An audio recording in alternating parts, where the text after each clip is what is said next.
To Shri fibre news. నేను మల్లిక. ముందుగా headlines. Data ఆధారిత పాలనపై ముఖ్యమంత్రి చంద్రబాబు సమీక్ష. అన్ని ప్రభుత్వ కార్యాలయాల్లో 100% సేవల్ని ఆన్లైన్లో అందించాల్సిందేనని అధికారులకు దిశానిర్దేశం. సీఎం చంద్రబాబును కలిసిన శ్రీచరణి. కడపలో ఇంటి స్థలం ఇవ్వనున్న ప్రభుత్వం. ఇరిగేషన్ ప్రాజెక్టుల పురోగతిపై మంత్రి నిమ్మల రామానాయుడు సమీక్ష. అన్ని ప్రభుత్వ కార్యాలయాల్లో 100% సేవల్ని ఆన్లైన్లో అందించాల్సిందేనని ముఖ్యమంత్రి చంద్రబాబు స్పష్టం చేశారు. ఆన్లైన్, వాట్సాప్ యాప్ల ద్వారా ప్రభుత్వ సేవలు అందుబాటులోకి రావాలని పిలుపునిచ్చారు. అంతా ఆన్లైన్ అవుతుంటే ఇంకా ప్రజల్ని కార్యాలయాలకు రమ్మని పిలవటం ఏంటి? ఏ శాఖలోనూ అలాంటి పరిస్థితి ఉండకూడదని ఆయన నిర్దేశించారు. డేటా ఆధారిత పాలనపై సచివాలయంలో ముఖ్యమంత్రి చంద్రబాబు నిర్వహించిన సదస్సులో మంత్రులు, కార్యదర్శులు, శాఖాధిపతులు పాల్గొన్నారు. ఈ సందర్భంగా ఆయన మాట్లాడుతూ ఇక నుంచి అంతా డేటా ఆధారిత పాలనే అని అన్నారు. డిసెంబర్ 2వ వారంలో కలెక్టర్ సదస్సు నిర్వహిస్తున్నామని తెలిపారు. అప్పుడు మరోసారి ఇదే అంశంపై సమీక్షిస్తా. ఈలోగా ఈ సామర్థ్యం చూపాలి. భేషజాలు వద్దు. సాంకేతికత తెలియకపోతే నేర్చుకుందాం. కార్యదర్శులు, శాఖాధిపతులు క్షేత్రస్థాయికి వెళ్లకుండా కార్యాలయాల్లో కూర్చునే విధానం సరికాదు అని చెప్పారు. డేటా అనేది సంపద. సరిగా ఉపయోగించుకుంటే అద్భుతాలు చేయవచ్చు. వసతి గృహాల్లో తాగునీరు బాగాలేక డయేరియా వచ్చింది. మంత్రులు, అధికారులు ఎందుకు రియల్ టైంలో పర్యవేక్షించలేదు అని ప్రశ్నించారు. ఇప్పుడు హెల్త్ ఉంది, ఇక్కడ హెల్త్ సెక్రటరీ లేనట్టున్నాడు, కరెక్ట్గా మంత్రి గారు ఉన్నారు. మీరు కానీ కరెక్ట్గా కానీ ప్రివెంటివ్ హెల్త్ ఇంటికి పోతే 20,000 కోట్లు 5,000 కోట్లు తగ్గించవచ్చు minimum. That is where scope ఉండే డిపార్ట్మెంట్స్ ఇవన్నీ. ఇది online digital health records, preventive health ఇవన్నీ కానీ కరెక్ట్గా ప్లాన్ చేస్తే బెటర్ రిజల్ట్స్ వస్తాయి. ఈ విధంగా డేటా వచ్చిన తర్వాత డేటా ఈజ్ వెల్త్. ఆ వెల్త్ని, డేటాను ఉపయోగించుకొని డెసిషన్ మేకింగ్ చేసి ఫ్యూచరిస్టిక్గా మనం ముందుకు పోగలిగితే వండర్స్ చేయగలుగుతాం. That is where I want impress upon all of you. Efficiency పెంచాలి. ఇప్పుడు మొన్న 2 ఇక్కడ నేను చూశాను, హాస్టల్స్లో వాటర్ సరిగా లేకుండా డయేరియా ఇలాంటి ప్రాబ్లమ్స్ వచ్చాయి. వైకాంట్ ఈ మంత్రులు కానీ మిగిలిన వాళ్ళు కానీ ఎందుకు టోటల్గా మనం స్ట్రీమ్ లైన్ చేయలేకపోతున్నాం అలాంటి ఇష్యూస్ వచ్చినప్పుడు? అలాంటి క్వాలిటేటివ్ వాటర్ ఇస్తున్నారా లేదా, ఎందుకు మనం ఆ స్టాండర్డ్స్ రియల్ టైం మానిటర్ చేయలేకపోతున్నాం? ఇలాంటివన్నీ కూడా ఒక ఛాలెంజ్గా తీసుకొని టెక్నాలజీ ఉపయోగించుకొని రియల్ టైంలో మానిటర్ చేయగలిగితే చాలా సమస్యలు పరిష్కారం అవుతాయి, చాలా ఇంపాక్ట్ వస్తుంది. సరిగా రీచ్ కాకపోతే కొంచెం పుల్లప్ కూడా చేయాలి. Will take to the logical conclusion. అదే మరి ఇక్కడికి వచ్చినప్పుడు కీ పర్ఫార్మెన్స్ ఇండికేటర్స్ ఇప్పుడే చెప్పారు. ఆ ఇండికేటర్స్ కూడా చాలామంది ఇంకా మా కింద నుంచి అడాప్షన్ కూడా, అప్డేషన్ కూడా కరెక్ట్గా జరగాలి. ఇప్పుడు ఓవరాల్గా మనం చూసినప్పుడు these are all some of my observations. ఫైల్సే క్లియర్ చేయకపోతే పర్ఫార్మెన్స్ అనేది ప్రాబ్లం అవుతుంది.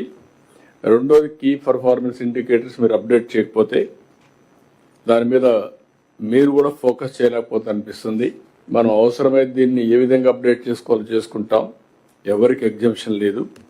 ఇప్పుడు ఈ రెంట్ పైన జిఎస్టిపి, ఇప్పుడు కామెంట్స్ పైన మీరేమైనా ఉంటే యాడ్ చేయండి. డిస్ట్రిక్ట్ లెవెల్లో కూడా నేను నెక్స్ట్ టైం నుంచి మీ ఫైల్స్ కూడా అన్ని చదివిపిస్తాను. All of us as work, we're all working as a team. అదే మరి కొన్ని ప్రాబ్లమ్స్ కూడా వస్తూ ఉంటాయి. అందరం కానీ we're not alone, be clear, we're one team. ఎప్పటి నుంచో నేను I want to share all these things with you. అందుకే ఈరోజు షేర్ చేస్తున్నా. మళ్ళీ next month first week, second week అట్లా మళ్ళా కలెక్టర్స్ కాన్ఫరెన్స్ కూడా ఉంటుంది. మనం ఇన్ని విధాల పుష్ చేస్తూ ఉంటే ఏదైతే బాగా డిస్ట్రాయ్ అయినటువంటి ఆర్థిక వ్యవస్థని కొద్దిగా రికవర్ చేసుకుంటున్నాం. ఎలాంటి సెట్ బ్యాక్ వచ్చినా దీనివల్ల మళ్ళీ మనకు ఫలితాలు నెగిటివ్గా ఉంటాయి. Be clear all of us. It is not a luxury state. ఇంకా మనం బిల్డప్ చేసే వరకు నాలెడ్జ్ ఎకానమీ ఒక 5-6 ఏళ్ళు పడుతుంది. అవన్నీ వస్తే కొంచెం బయటపడతాం. అంతవరకు ఒక 10 ఏళ్ళు మనం చాలా సిస్టమేటిక్గా, జాగ్రత్తగా మేనేజ్ చేయాల్సిన అవసరం ఉంది. అందరం కూడా కాన్షియస్గానే ఉండాలి. అందరం కూడా సహకరించాలి. పబ్లిక్ని కూడా సాటిస్ఫై చేసే పనితనం ఉండాలి. ఇండియన్ ఉమెన్ క్రికెటర్ శ్రీచరణి, మాజీ కెప్టెన్ మిథాలీ రాజ్ ఉదయం సీఎం క్యాంప్ కార్యాలయానికి చేరుకున్నారు. ముఖ్యమంత్రి చంద్రబాబు నాయుడుని వారు కలిశారు.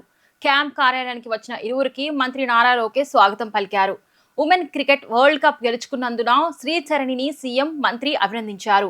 ఆపై శ్రీచరణి మిథాలీతో సమావేశమయ్యారు. ఈ సందర్భంగా వరల్డ్ కప్ గెలుచుకున్న ఆనంద క్షణాలను సీఎం చంద్రబాబు, మంత్రి లోకేష్ తో శ్రీచరణి పంచుకున్నారు. ఉమెన్ వరల్డ్ కప్ గెలుచుకోవడం ద్వారా భారతదేశ మహిళలు సత్తా చాటారని, మహిళా క్రీడాకారులను ఆదర్శంగా నిలిచారని ముఖ్యమంత్రి కొనియాడారు. ఉదయం గన్నవరం ఎయిర్పోర్ట్ కు చేరుకున్న women cricket world cup team winner శ్రీచరణికి ఘన స్వాగతం లభించింది.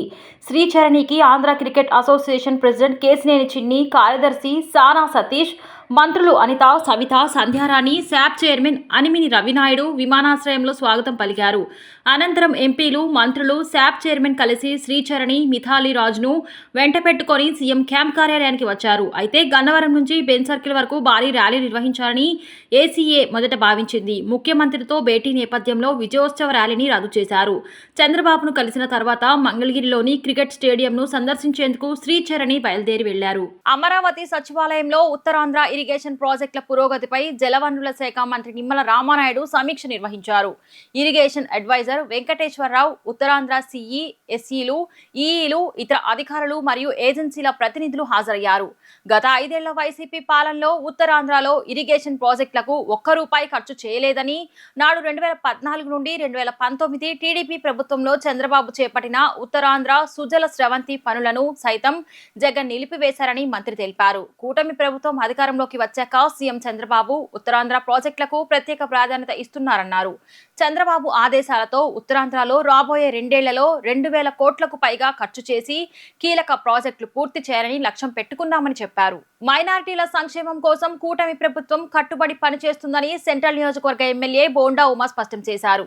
నియోజకవర్గ వ్యాప్తంగా కబరస్థాన్ల అభివృద్ధి కోసం చర్యలు తీసుకున్నట్లు తెలిపారు. రాబోయే రంజాన్ సందర్భంగా మసీదుల మరమ్మతులకు ₹25,000 ఇమాంలు, మొసదుళ్లకు జీతాలు, మరమ్మతులకు నిధులు కేటాయించినట్లు ఆయన తెలిపారు.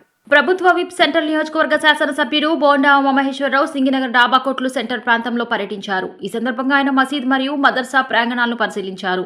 నూతనంగా నిర్మించబోయే మదర్సా భవనం నిర్మాణానికి మరియు మసీదు ప్రాంతంలో చేపట్టబోయే అభివృద్ధి కార్యక్రమాలకు సంబంధించిన పనులపై ఆయన సమీక్ష నిర్వహించారు.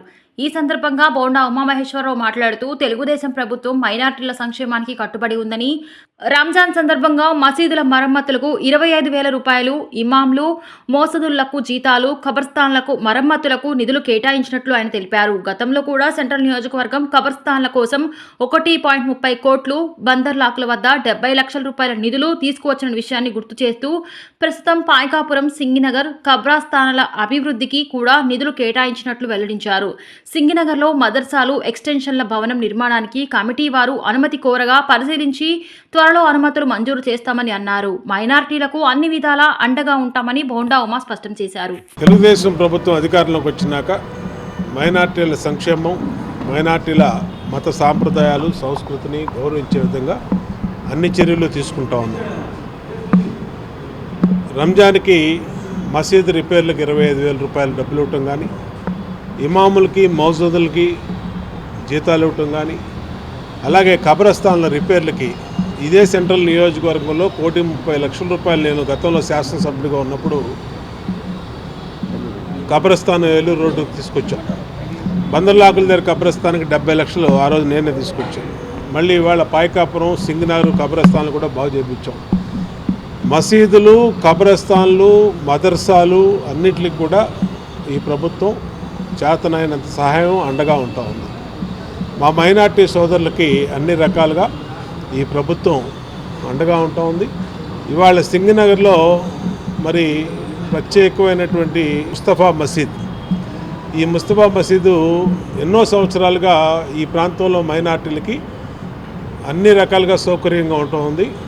ప్రతిరోజు నమాజులు జరుగుతాయి ఇక్కడ. రంజాను, శుక్రవారం పూట, అలాగే బక్రీదు, ఈ పండుగలు చాలా ఘనంగా చేస్తారు. దీని పక్కనే ఉన్నటువంటి మదర్సా స్కూలు, ఆ స్కూలు కూడా ఇక్కడ మైనార్టీ పెద్దలే ఒక కమిటీగా ఏర్పడి రన్ చేస్తూ ఉన్నారు. దాంట్లో కూడా మైనార్టీ పిల్లలు బ్రహ్మాండంగా చదువుకుంటూ ఉన్నారు. ఇవాళ ఆ ఖాళీ స్థలంలో ఎక్స్టెన్షన్ బిల్డింగు చేసుకుంటామని కమిటీ అడిగారు. ఇప్పుడే పరిశీలించాం. దానికి కావాల్సినటువంటి అనుమతులన్నీ ఇస్తాం చేసుకునేదానికి. దానిపైన కమ్యూనిటీ హాల్కి ఒకటి అడిగారు, అది కూడా చేపించేదానికి ఖచ్చితంగా అందరం కలిపి ఈ నియోజకవర్గ అభివృద్ధి కోసం, ఈ నియోజకవర్గంలో అన్నదమ్ముల్లా కలిసి ఉండటం కోసం పార్టీలకు అతీతంగా, ఇవాళ పార్టీలు అనేది మసీదుల్లో, గుళ్ళలో, చర్చిల్లో పార్టీలు లేవు. అందరూ కూడా పార్టీలు అతీతంగా అందరూ కూడా ఒకటే అన్నదమ్ముల్లా కలిసి ఉంటారు. ఇవాళ ఇక్కడ స్థానిక కార్పొరేటరు మా మైనార్టీలు సుల్తానా, మా చెల్లెలు ఇక్కడ, ఆమె నిరంతరం కూడా ఇక్కడ పనిచేస్తూ ఉంది. ఇక్కడ మైనార్టీ కమిటీలు వీళ్ళందరికీ కూడా గోడలు రిపేర్లు ఇవన్నీ అడిగారు. దగ్గరుండి చేపిస్తాం, చేసేదానికి మద్దతు ఇస్తాం. ఖచ్చితంగా మా మైనార్టీ సోదరులు అడిగిన ప్రతి పనిని కూడా వెంటనే చర్యలు తీసుకునే విధంగా ముందుకెళ్తామని చెప్పి హృదయపూర్వకంగా ఈ కమిటీని కూడా అభినందిస్తా ఉన్నారు. హర్యానాలో కాంగ్రెస్ కే ప్రజలు పట్టం కట్టారని తేలిందని షర్మిల తెలిపారు. సర్వేలు కూడా తమకు అనుకూలంగా ఇచ్చాయని గుర్తు చేశారు. అయినా బీజేపీ ఎలా గెలిచిందో ఇప్పుడు రాహుల్ గాంధీ బయట పెట్టనున్నారు. హర్యానాలో 2 కోట్ల ఓట్లు ఉంటే 25 లక్షల దొంగ ఓట్లు ఉన్నాయని, 8 మందికి ఒక దొంగ ఓటు చేర్చారని అన్నారు. బీజేపీ దొంగ ఓట్లకు వ్యతిరేకంగా రాష్ట్ర వ్యాప్తంగా కాంగ్రెస్ సంతకాల సేకరణ చేపట్టింది. ప్రజల నుంచి సేకరించిన సంతకాలను హస్తం నేతలు ట్రక్కులో ఢిల్లీకి పంపించారు. ఈ రోజు కాంగ్రెస్ పార్టీ రాష్ట్ర కార్యాలయం వద్ద ఏపీసీసీ చీఫ్ వైఎస్ షర్మిలారెడ్డి ట్రక్కును జెండా ఊపి ప్రారంభించారు. ఓట్ చోర్, గద్దీ చోర్ అంటూ నినాదాలు చేశారు. ఈ సందర్భంగా షర్మిల మాట్లాడుతూ రాహుల్ గాంధీ నిన్న హైడ్రోజన్ బాంబ్ పేల్చారని, దొంగ ఓట్లపై ఒక్కొక్కటిగా రాహుల్ గాంధీ బయటకు తీస్తున్నారని తెలిపారు. 1,18,000 ఓట్లు తేడాతో బీజేపీ అధికారంలోకి వచ్చిందని షర్మిల అన్నారు. అయితే 25 లక్షల దొంగ ఓట్లు చేర్చారు కాబట్టే బీజేపీ అధికారంలోకి వచ్చిందని ఆరోపించారు. హర్యానాలో కాంగ్రెస్ కే ప్రజలు పట్టం కట్టారని తేలిందని షర్మిల తెలిపారు. సర్వేలు కూడా కాంగ్రెస్ కు అనుకూలంగా ఇచ్చాయని గుర్తు చేశారు. అయినా బీజేపీ ఎలా గెలిచిందో ఇప్పుడు రాహుల్ గాంధీ బయటపెట్టారన్నారు. ఎన్నికల సంఘం కూడా బీజేపీకి ఆర్ఎస్ఎస్ పనిచేస్తోందని ఆరోపించారు. బీజేపీ అన్ని వ్యవస్థలను ఇప్పటికే భ్రష్టు పట్టించిందని విమర్శించారు. ఇప్పుడు ఎన్నికల సంఘాన్ని కూడా భ్రష్టు పట్టేలా చేసిందని మండిపడ్డారు. దేశంలో రాజ్యాంగ వ్యవస్థలను నాశనం చేశారని విరుచుకుపడ్డారు. నిన్న దేశమంతా చూసింది, రాహుల్ గాంధీ గారు హై వోల్టేజ్ హైడ్రోజన్ బాంబ్ లాంటి నిజాన్ని పేల్చడం జరిగింది. ఇది మోడీ గారి మోసం మీద పేల్చిన బాంబు. ఇది ఈసీఐ చేస్తున్న దగా మీద పేల్చిన బాంబు. రాహుల్ గాంధీ గారు ఒక్కొక్కటిగా తీగలాగుతున్నారు. దాంతో కర్ణాటకలో, మహారాష్ట్రలో, నిన్న హర్యానాలో జరిగిన ఈసీఐ చేసిన మోసాన్ని దేశం ముందు బయట పెట్టారు. నిన్న చాలా వివరంగా రాహుల్ గాంధీ గారు ఒక ప్రెజెంటేషన్ ని దేశ ప్రజల ముందర పెట్టడం జరిగింది. దాంట్లో హర్యానాలో 25 లక్షల ఓట్లని ఈసీఐ బీజేపీకి అనుకూలంగా అవుట్కమ్ మారడానికి ఒక దగా చేసినట్టు రాహుల్ గాంధీ గారు దేశం ముందు ఈ నగ్న సత్యాన్ని పెట్టడం జరిగింది. 25 లక్షల దొంగ ఓట్లు అంటే హర్యానాలో మొత్తం ఉన్నదే 2 కోట్ల ఓట్లయితే దాంట్లో 25 లక్షల ఓట్లు దొంగ ఓట్లే. అంటే 8 మంది ఓటర్లకు ఒక ఓటు దొంగ ఓటు.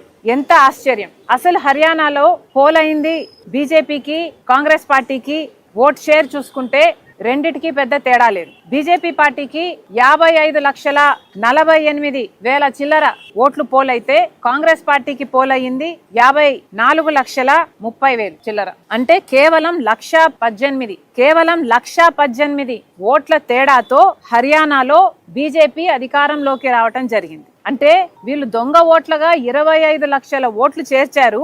దాంతో 1,18,000 ఓట్ల తేడాతో బీజేపీ పార్టీ హర్యానాలో గవర్నమెంట్ ఫామ్ చేసింది. ఇది సర్కార్ చోరీ కాకపోతే ఏమిటి అని అడుగుతున్నాం. నిజంగానే 25 లక్షల దొంగ ఓట్లను చేరుస్తే 1,18,000 ఓట్లతో బీజేపీ పార్టీ అధికారాన్ని జిక్కించుకుంది.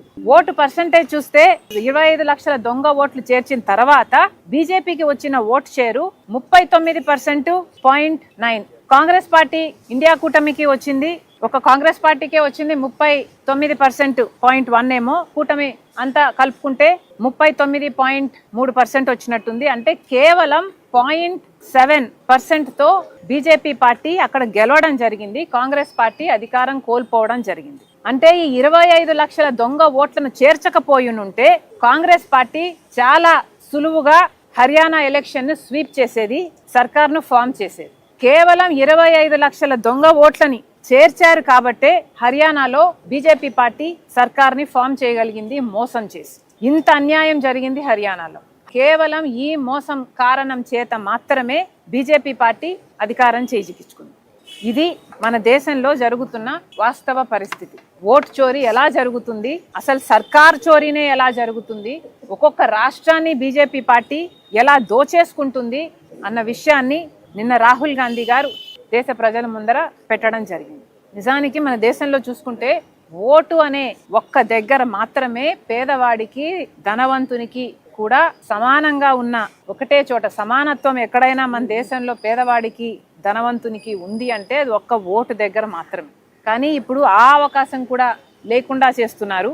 అసలు ఓటు అనే హక్కు, ఓటులో నిజాయితీ లేకపోతే పేదవాడిని పట్టించుకునే పరిస్థితే మన దేశంలో ఉండదు. అలాంటి ఓటుని కాపాడాల్సిన బాధ్యత ఎలక్షన్ కమిషన్ ఆఫ్ ఇండియా. కానీ election commission of India impartial గా స్వేచ్ఛగా జరపాల్సిన ఎన్నికలను కాస్త హైజాక్ చేసి బీజేపీ ఎలక్షన్ ఏజెంట్ గా ఈరోజు ఎన్నికల కమిషన్ మారిపోయింది. ఆర్థికంగా వెనుకబడిన మహిళలకు వ్యాపార అభివృద్ధి అవకాశాలు కల్పించేందుకు యునైటెడ్ వే ముంబై ఆధ్వర్యంలో ప్రాజెక్టు పక్షం కార్యక్రమం విజయవాడలో విజయవంతంగా అమలు జరిగింది. ప్రముఖ కార్పొరేట్ సంస్థ హిరానందాని ఫైనాన్షియల్ సర్వీసెస్ మద్దతులో చేపట్టిన ఈ కార్యక్రమం ద్వారా మహిళలు తాము నిర్వహిస్తున్న చిన్న వ్యాపారాలను విస్తరించేందుకు అవకాశాన్ని పొందారు. వ్యాపార నైపుణ్యాలు, వ్యాపార నిర్వహణ, ఆర్థిక అవగాహన వంటి అంశాలపై 3 సార్లు విజయవంతంగా పూర్తి చేసుకున్న తరువాత హోటల్ ఎస్కే రివర్ ఫ్రంట్ విజయవాడలో 64 మంది మహిళలకు వారి వ్యాపార అభివృద్ధికి దోహదపడే సామాగ్రి కిట్ల పంపిణీ కార్యక్రమం నిర్వహించారు. మహిళల యొక్క వారి వ్యాపార అవసరాలను దృష్టిలో పెట్టుకొని టైలరింగ్ మిషన్లు, ప్రింటర్లు, తోపుడు బండ్లు, పిండి, మరయంత్రాలు, టిఫిన్ సెంటర్ మరియు టీ స్టాల్ సామాగ్రి అందజేశారు. ఈ సాధనలు మహిళలు తమ వ్యాపారాన్ని తిరిగి ప్రారంభించేలా లేదా అభివృద్ధి చేసుకునేలా దోహదపడతాయని నిర్వాహకులు తెలిపారు. ఆంధ్రప్రదేశ్ రాష్ట్ర MEPMA mission director Tej Bharat ముఖ్య అతిథిగా పాల్గొన్న కార్యక్రమంలో ఎంఆర్ఓ బి సుగుణావ్, Heera Nandini, financial services HR head Pavitra Dubey, MEPMA state coordinator NNS Srinivas, project officer Venkata Narayana, V Asha Kiran, national academy of agriculture research management HFC HR team Harish, united way Mumbai team Chinmay Patil, సంచో, స్వరూప పాల్గొని లబ్ధిదారులకు అందించారు. సహాయం అందుకున్న మహిళలు ఆనందంతో కృతజ్ఞతలు తెలిపారు. దేశవ్యాప్తంగా అట్టడుగు వర్గాల మహిళల ఆర్థిక అభివృద్ధి కోసం యునైటెడ్ వే ముంబై చేపట్టిన కార్యక్రమాల వల్ల ఇప్పటి వరకు 14 రాష్ట్రాల్లో 9,000కు పైగా కుటుంబాలు ప్రయోజనం పొందగా 3,500కు పైగా మహిళలు స్వయం ఉపాధి మార్గంలో ముందడుగు వేశారు. హరీష్ అండి, మేము హిరానందని ఫైనాన్షియల్ సర్వీసెస్ ప్రైవేట్ లిమిటెడ్ నుంచి వచ్చాం, partnering with United way of Mumbai. So మేము ఇక్కడ సాక్ష్యం ప్రాజెక్ట్ అనేది ఎక్కడైతే రూరల్ ఏరియాలో బిలో పవర్టీ లైన్లో ఉంటారో వాళ్ళ మహిళల్ని ఒక ట్రైనింగ్ ప్రోగ్రామ్ ద్వారా యునైటెడ్ వే ముంబై పార్ట్నరింగ్ తోటి వాళ్ళని సెలెక్ట్ చేసుకోవడం జరిగింది. వాళ్ళని 3 days ట్రైనింగ్ ప్రోగ్రామ్ ఇచ్చి వాళ్ళకి ఏదైతే మిషనరీ అనేది అవసరం ఉంటుందో ఆ మిషనరీ 4th day వాళ్ళకి అందించడం జరుగుతుంది. దాని ద్వారా మహిళలు ఆర్థికంగా బలోపేతం అవుతారు. దాని ద్వారా ఇండియా కూడా ఆర్థికంగా మెరుగుపడుతుందని మేము కోరుకుంటున్నాం. Hi, my name is Sancho Fernandez and I am a manager grant management at United Way Mumbai, and it is a privilege and honor to be here today in Vijayawada, and a beautiful program that a CSR initiative of United Way Mumbai that is supported by Hiranandani Financial Services, and our whole goal and aspiration is to empower women, and we work pan India. We are spread across 40 plus countries, and a lot of impact that we are having in the social sector, and with the support of Hiranandani Financial Services we were able to impact 256 women, not only here in Vijayawada but also in Hyderabad, at the same time in Visakhapatnam as well. So it's a great honor and privilege where a lot of stakeholders from the government, at the same time Hiranandani with United Way Mumbai, and all the beneficiaries who are our main and important people here. It's such a privilege to see them today because we believe that their lives will change, and we just don't want to be here and just hand over gifts to them, but at the same time we want to hand over these resources to them so that their lives will change, their family, their income will change, and we will see a transformation not only in the urban areas but at the same time in the rural areas. So thank you so much. Everyone, I am Pavitra Dubey. I am from Hiranandani Financial Service. Today I am here for giving that independence which is required for the women to sustain their livelihood and increase their financial income and growth. We are doing such activities for 3 centers. One is Vijayawada, another is Vishakhapatnam, and then we also have Hyderabad center. And this program is associated with Hiranandani along with the help of United Way Mumbai and our local government officials, which help. Without them, we are not in position to run this program. And thanks a lot for everyone. ముఖ్యమంత్రి చంద్రబాబు సతీమణి Nara భువనేశ్వరిపై YCP నేత నల్లపరెడ్డి ప్రసన్న కుమార్ రెడ్డి చేసిన వ్యాఖ్యలపై Sarvepalli MLA Somireddy Chandramohan Reddy తీవ్రంగా స్పందించారు. భువనేశ్వరమ్మపై ప్రసన్నకు ఉన్న ఈర్ష్య అర్థం కావటం లేదని, ప్రజాసేవతో పాటు వ్యాపార రంగంలోనూ ఆమె అంతర్జాతీయ స్థాయిలో గుర్తింపు పొందారని ఆయన అన్నారు. ప్రసన్న కుమార్ రెడ్డి రాజకీయాల్లో కాళ్లు పట్టుకునే చరిత్ర కలిసిన వ్యక్తి అని, గతంలో ఎన్టీఆర్, చంద్రబాబు, వైఎస్ జగన్ రెడ్డి కాళ్లు పట్టుకున్నాడని సోమిరెడ్డి విమర్శించారు. ఆరోగ్యశ్రీ బకాయిలపై వైసీపీ నేతలు మాట్లాడడం సిగ్గుచేటని ఆయన పేర్కొన్నారు. నిన్న ఆయన కోవూరు మాజీ ఎమ్మెల్యే గ్రేట్ లీడర్, ఆయన పెద్ద గొప్ప లీడర్ ప్రసన్న కుమార్ రెడ్డి ఎంతమంది కాళ్ళు పట్టుకున్నాడో అందరికీ తెలుసు.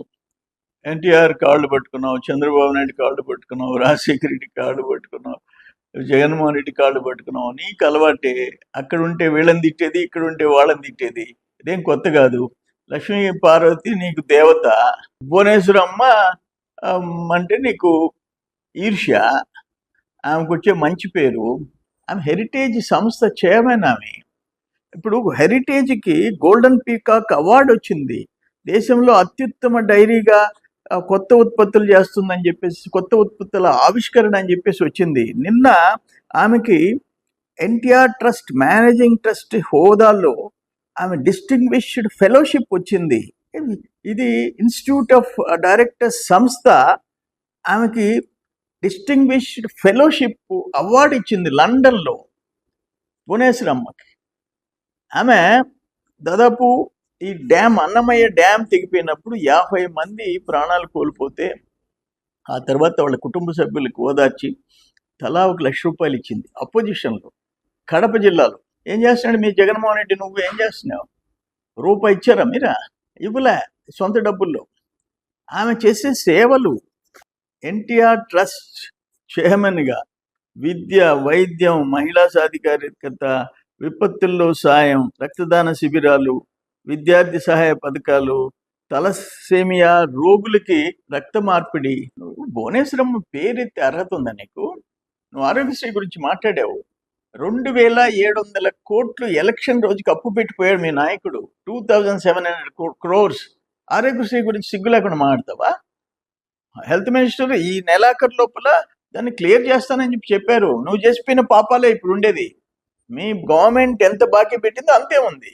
మా దాంట్లో ఏం లేదు. అది కూడా తమరికి తెలియదు. ఆరోగ్యశ్రీ 25 lakhs చేసాడంట. ఎక్కడన్నా ఒక్క కేసుకి 25 లక్షల రూపాయలు ఆరోగ్యశ్రీ కింద ఇచ్చినట్టు చూపించు. నెల్లూరులో ఒక మంచి హాస్పిటల్స్, అపోలో అండ్ కిమ్స్, 2 దండం పెట్టేసి నీ టైంలో, జగన్మోహన్ రెడ్డి టైంలో, అయ్యా మాకు ఆరోగ్యశ్రీ వద్దు, వంకాయ వద్దు అని చెప్పేసి విత్డ్రా చేసుకున్నారు. అది మీ పరిస్థితి.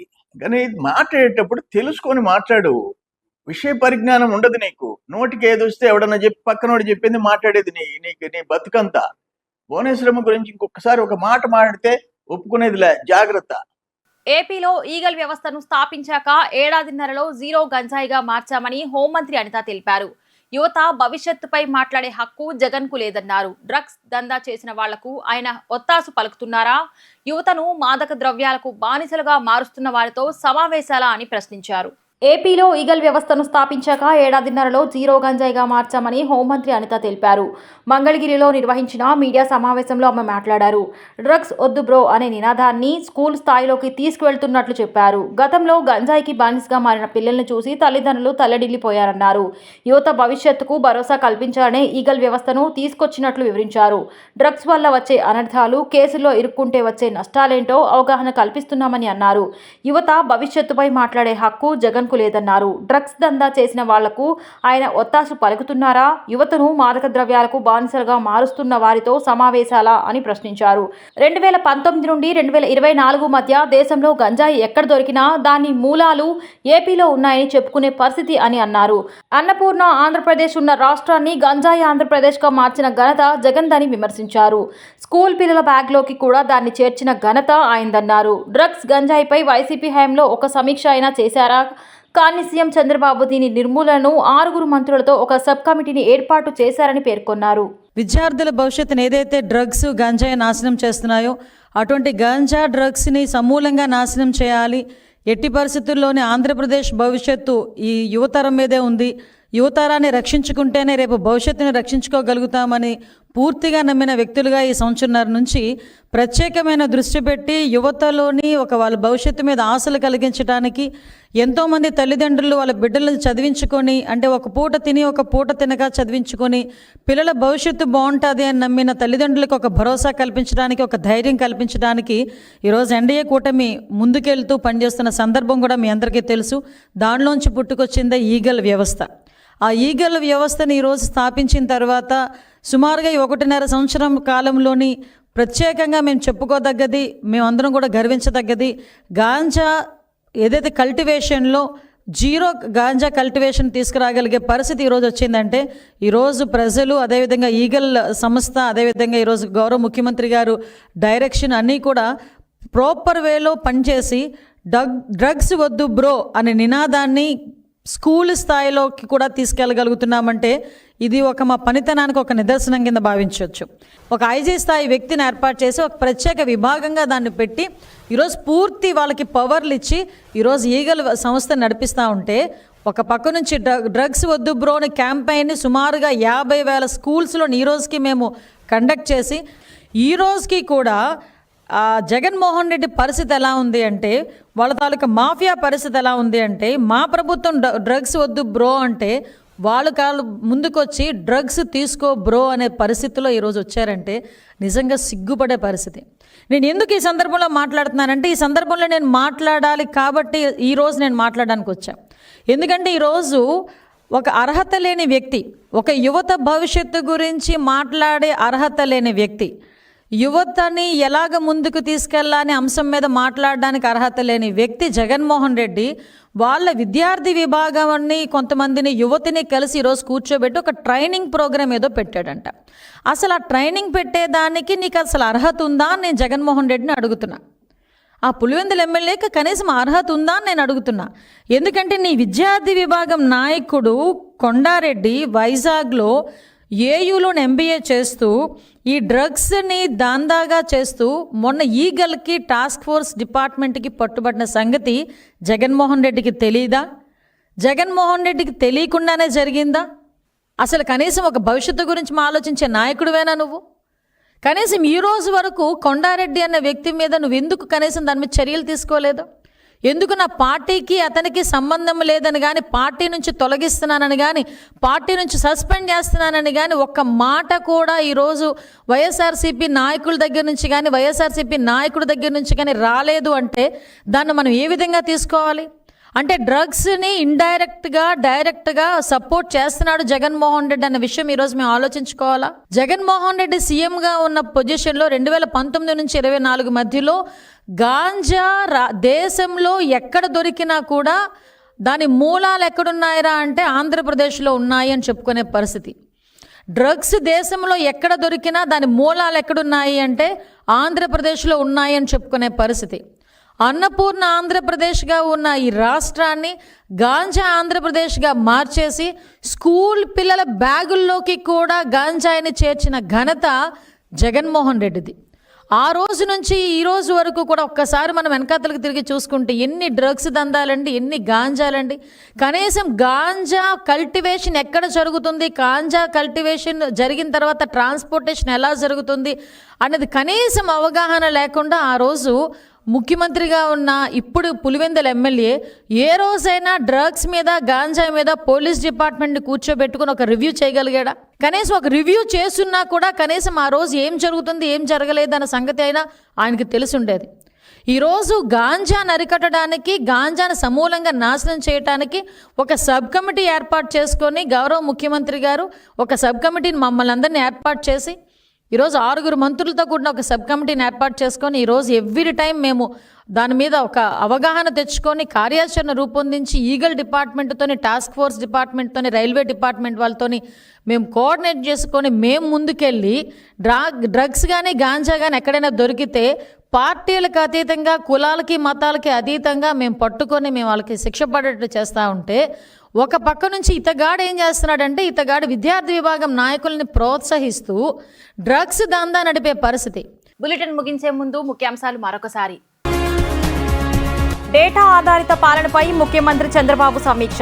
అన్ని ప్రభుత్వ కార్యాలయాల్లో 100% సేవల్ని ఆన్లైన్లో అందించాల్సిందేనని అధికారులకు దిశానిర్దేశం. సీఎం చంద్రబాబును కలిసిన శ్రీచరణి. కడపలో ఇంటి స్థలం ఇవ్వనున్న ప్రభుత్వం. ఇరిగేషన్ ప్రాజెక్టుల పురోగతిపై మంత్రి నిమ్మల రామానాయుడు సమీక్ష. శ్రీ ఫైబర్ న్యూస్ కి సమాప్తం. మళ్ళీ నెక్స్ట్ బులెటిన్ లో కలుద్దాం.